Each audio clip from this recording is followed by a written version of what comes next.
This meeting of the Senate Judiciary Committee will come to order. It's my understanding that Senator Graham is on the way and has asked us to start. We'll, of course, recognize him when he arrives for any opening statement he may have.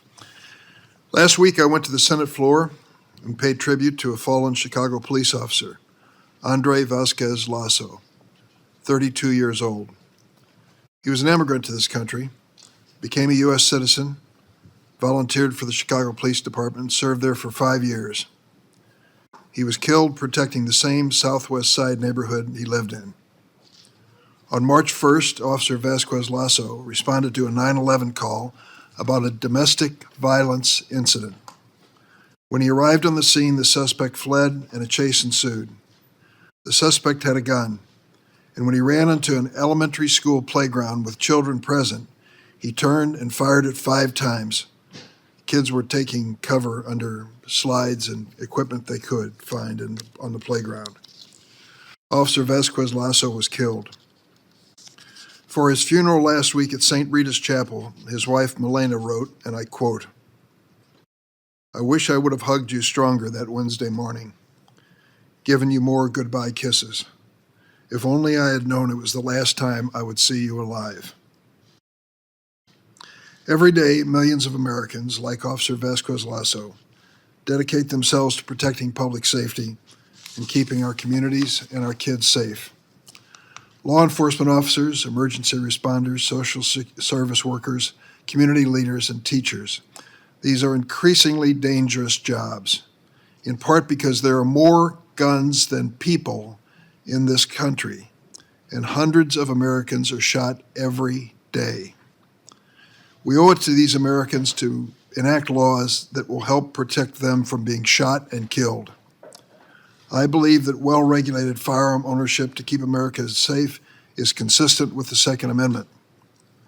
But we're up against a gun lobby that wants to strike down the gun laws on the books and stop new ones from passing.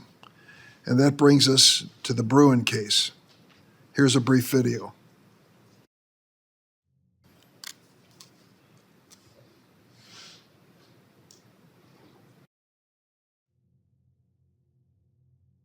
For more than a century.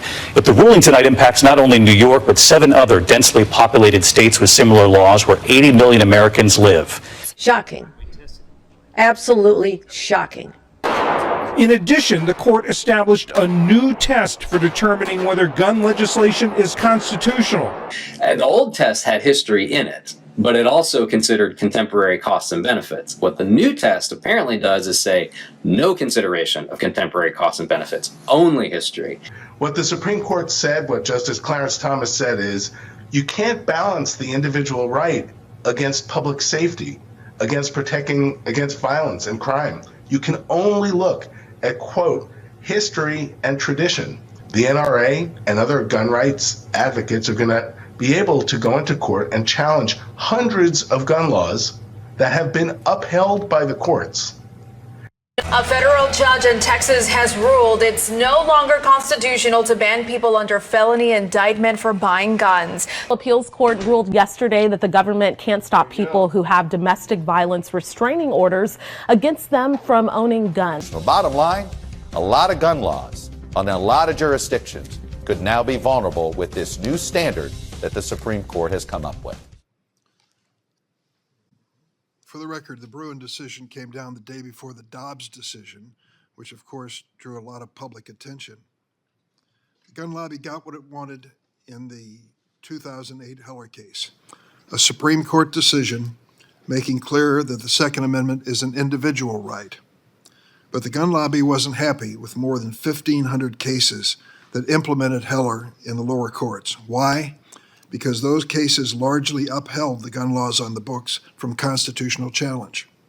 The courts said those laws passed muster under Heller's then 2-step test that looked both at history and considered modern day ends and means. That was just too much for the gun lobby to take. So they went to work. They advocated aggressively to put justices on the Supreme Court who supported a history-based approach to Second Amendment challenges, so-called originalism, literalism. I discussed this approach with both Justice Kavanaugh and Justice Barrett at their confirmation hearings. because I was concerned about what a conservative majority on the Supreme Court would do to our gun laws. And then, as I feared, the gun lobby worked to get a case before the Supreme Court, the Breun case. Last year, the court's majority went further than necessary to decide the case and established a new, purely historical test for considering the constitutionality of gun laws. The gun lobby was thrilled. Wayne LaPierre of the National Rifle Association put out a press release. He called the Breun decision a landmark win for the NRA that, quote, unequivocally validates the position of the NRA. That's the same Wayne LaPierre who sat in this room 10 years ago and testified before this committee that we, quote, need to enforce the thousands of gun laws that are currently on the books.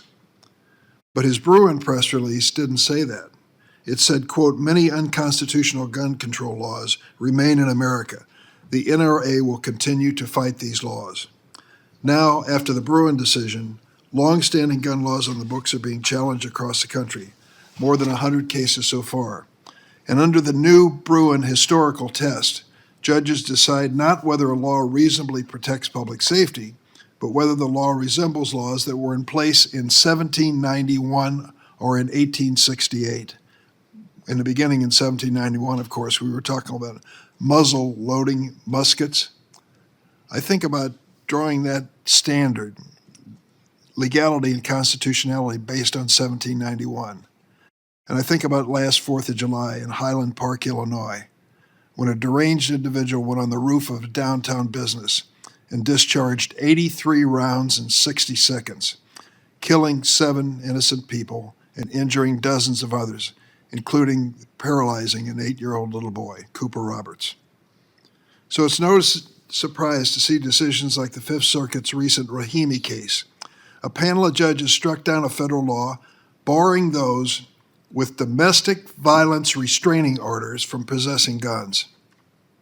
I can't square that decision with the actual danger that women and police officers face from armed domestic abusers.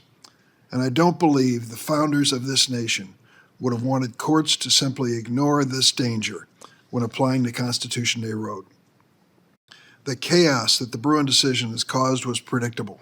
For 15 years, courts have been steadily applying the Heller decision to make reasoned judgments about gun laws on the books. Now, the Supreme Court has imposed a radical new framework under Judge Thomas's decision with barely any guidance to apply it, and plenty of opportunity for judges to cherry pick from history to engage in judicial activism in the name of originalism. The gun lobby saw Breun as a landmark win, but it's a significant challenge for police, law enforcement, and the population of America when it comes to public safety. That's what we'll discuss today. We have a distinguished panel of witnesses that will examine where we go as we navigate Breun's unprecedented upheaval of efforts to combat gun violence. I look forward to this discussion. I now turn to the ranking member, Senator Graham.